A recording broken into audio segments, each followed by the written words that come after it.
Хәйрі көн Татарстан, бүген 8 сентябрь, biz Олы Әтнәдә Равия апа Хәкимова чакыруы буенча килдек.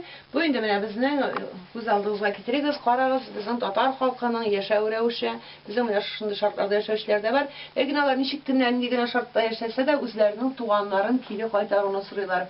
Сез 96 яшьлек апалары турында бара, аларның тагын бер туганнары аны Наилә Казанга алып киткән. Ләкин алар моның белән канәгать түгел һәм безне апаны кире кайтарырга ярдәм итегез дип, безне үзләренә чакырдылар. Менә апагызның турында берничә сүз, Наилә турында берничә сүз әйтегез әле менә безгә. Наилә bir кайшанда кайтканы булып, аның bir идәнен җумады, аның суын китермәде, мунчага кертмәде.